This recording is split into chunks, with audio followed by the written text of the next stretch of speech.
Kisah ini didasari atas wawancara dengan seseorang yang menjadi pelaku utama dari informasi yang saya sajikan. Dalam pemaparan di kisah ini, saya sebutkan sebagai saya. Nah, inilah 15 hari menjemput maut. Matahari pagi belum sempurna naik ketika sebuah pesan singkat yang mengabarkan ibu sakit saya terima.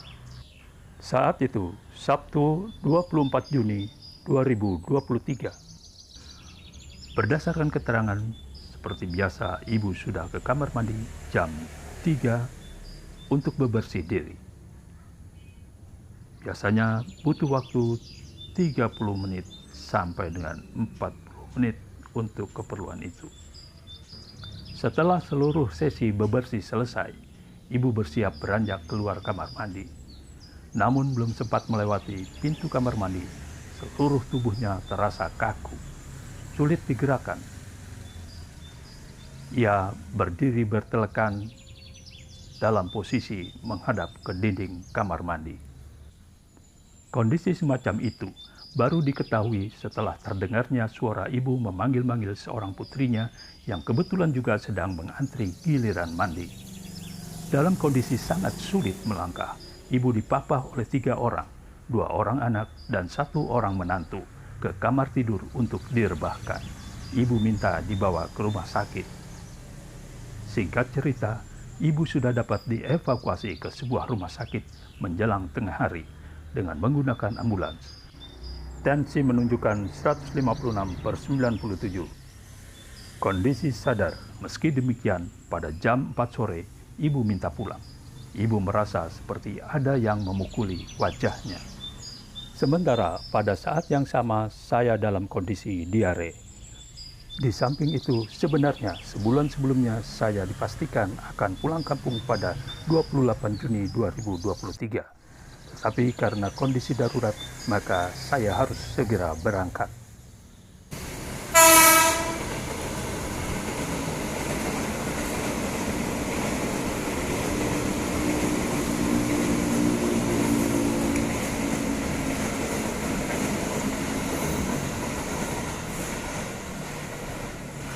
Sekitar pukul 6, tanggal 25 Juni 2023, saya tiba di rumah sakit. Langsung menuju ruang rawat inap kelas 2. Di sini terdapat 2 tempat tidur. Ibu nampak tenang, meskipun diceritakan oleh penunggu sebelumnya bahwa sore kemarin sampai dengan tadi malam ibu sempat memberontak dengan menggerak-gerakkan kakinya ke berbagai arah. Pagi itu, dengan suara yang tidak begitu jelas, ibu bercerita bahwa wajahnya seperti ada yang mau memukul. Jemarinya besar dan panjang, tetapi tak nampak tubuh dan kepalanya. Benar, ketika hari pertama saya menunggunya malam hari, ibu seringkali bersuara ketakutan seperti ada yang hendak menyerang wajahnya. Hari ketiga, tanggal 26 Juni 2023, sekitar jam 22 waktu Indonesia Barat, ibu bersuara ketakutan, seperti ada yang ingin menyerang dadanya. Tangannya bergerak-gerak ke arah dadanya, seperti sedang menangkis serangan itu. Saya segera mendekat dan menyilangkan lengan saya di atas dadanya. Pada waktu itu, saya menginginkan sekali kedua lengan saya terkena sentuhan serangan itu, tetapi itu tidak terwujud. Karena terus meronta, sambil tetap menyilangkan tangan saya di atas dadanya, saya katakan, "Jangan ganggu ibu saya. Ini orang tua renta. Kalau mau ganggu, ganggu saya saja." Tak lama kemudian, keadaan kembali tenang. Hanya saja, di suatu ruangan kelas 2 di seberang ruang ibu, terdengar suara pasien lelaki yang berteriak-teriak. Suara itu terdengar sepanjang sore hingga malam hari. Hari keempat, 27 Juni 2023, pasien baru pun datang. Nah, lumayan bagi-bagi ketegangan nih, pikir saya.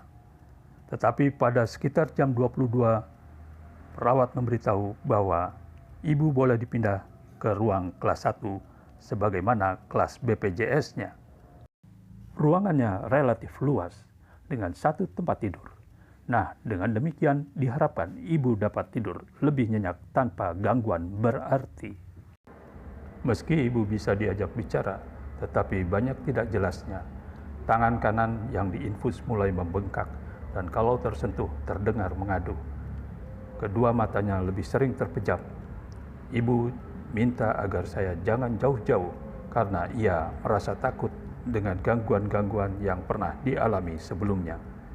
Oh, rupanya pasien merasa trauma dengan gangguan-gangguan tidak kasat mata yang pernah dialami sebelumnya di rumah sakit ini.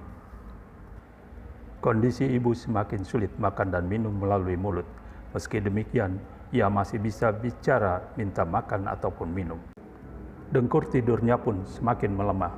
Sebaliknya, keinginannya untuk pulang seringkali disampaikannya. Mulai jam 15, sudah bisa diajak bicara lagi, meski kurang jelas juga terdengarnya. Kedua bola matanya sudah bisa terbuka lagi dan mengenali orang atau tamu. Tetapi dari jam 22 sampai jam 8, pasien tidur terus. Waktu bebersih juga diam saja. Tidak ada respon gerak ataupun suara. Kondisi saturasi, temperatur, dan tekanan darah dalam keadaan normal. Hari kelima, tanggal 28 Juni 2023, sekitar jam 10:10, perawat memasang sonde tanpa kendala. Hal ini ditempuh karena pasien sangat kesulitan makan dan minum melalui mulut. Dengan menggunakan sonde, nutrisi maupun obat dapat masuk sempurna. Sebelum pemasangannya, pihak keluarga harus menandatangani surat persetujuan, mengingat ada beberapa resiko dari pemasangannya, di antaranya pendarahan, luka, dan lain-lain. Saya segera belajar keterampilan menggunakan sonde. Hal ini dikarenakan kita tidak dapat menggantungkan sepenuhnya perawatan pasien ke pihak perawat, mengingat keterbatasan SDM. Di samping itu, pemberian minuman dan obat-obatan dengan cara ini harus penuh kehati-hatian agar tidak menyebabkan udara masuk ke dalam selang sonde. Menurut perawat, jika di antara cairan dalam sonde terdapat gelembung udara, maka dapat mengakibatkan kembung pada pasien. Tentu akan menjadi masalah baru bagi pasiennya.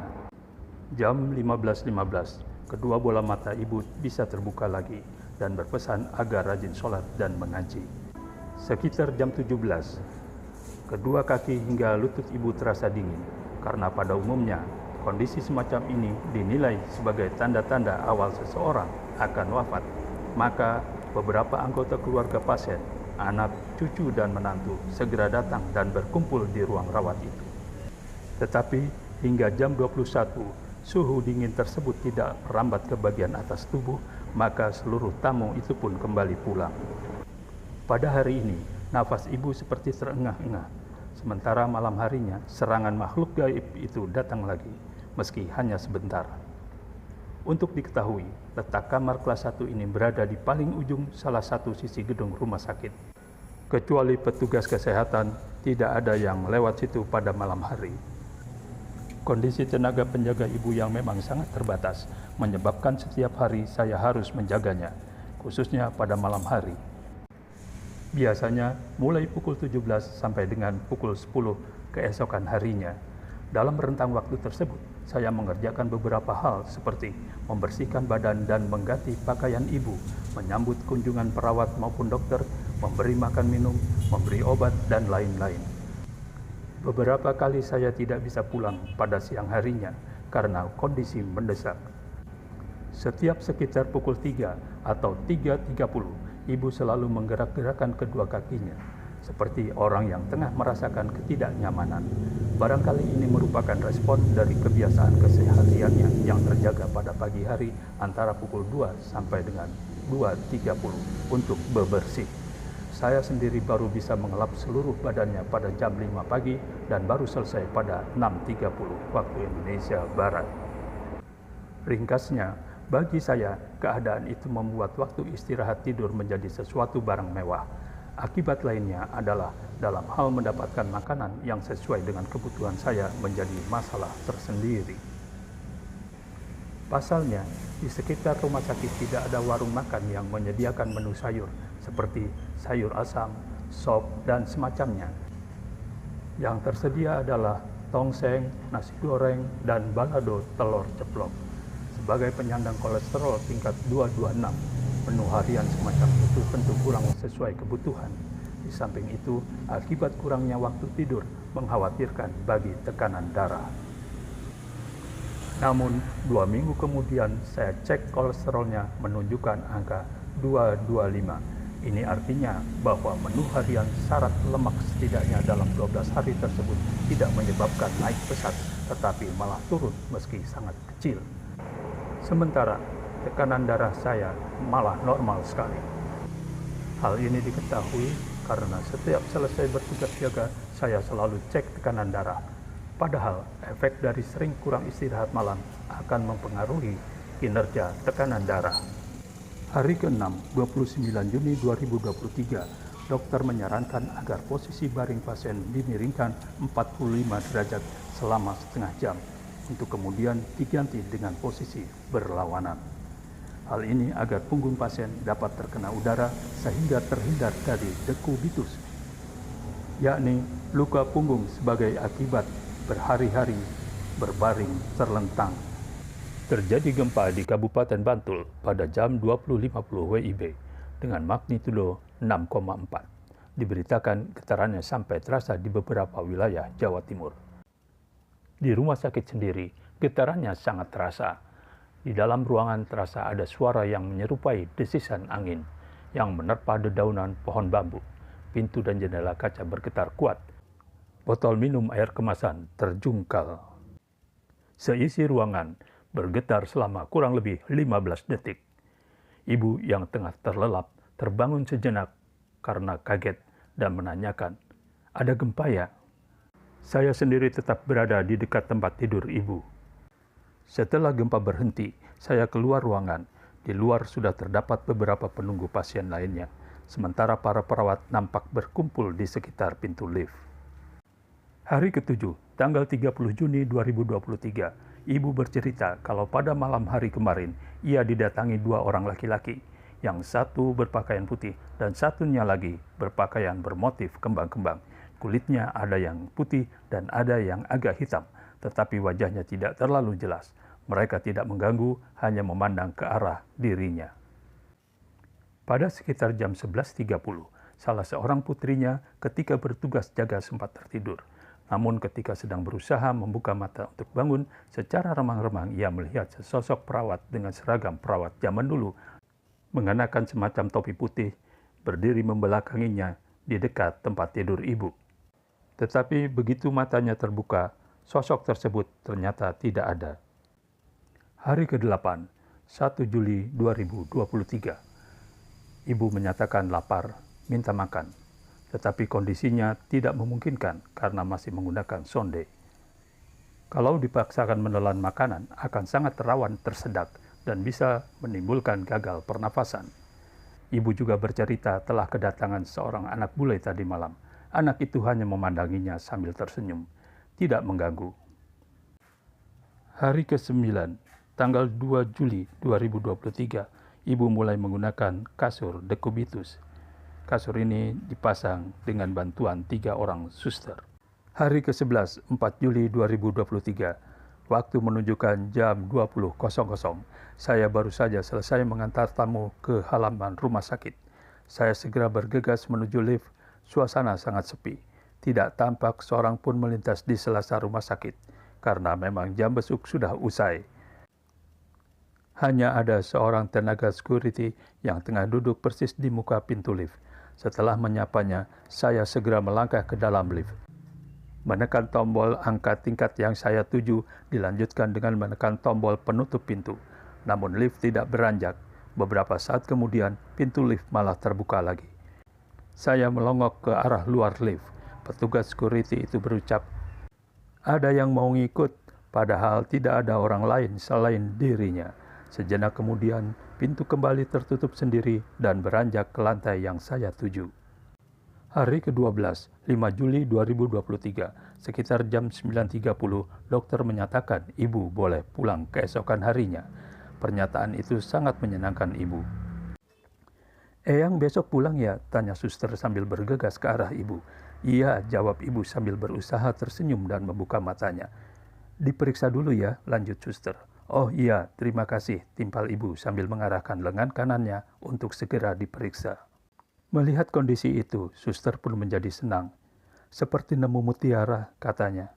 Pasalnya, beberapa hari belakangan ini, kondisi mata ibu memang selalu terpejam dan sangat jarang berbicara. Pada hari ini, suster juga mengganti selang makan dan selang untuk buang air kecilnya. Selang baru tersebut dipergunakan untuk 1 bulan ke depan. Untuk keperluan oksigennya, keluarga mulai menelusuri tempat-tempat peminjaman oksigen. Sayangnya, keceriaan seperti itu hanya berlangsung sekitar 2 jam. Pada malam harinya, ibu tidak dapat tidur pulas lagi. Sebentar-sebentar terjaga sampai menjelang subuh.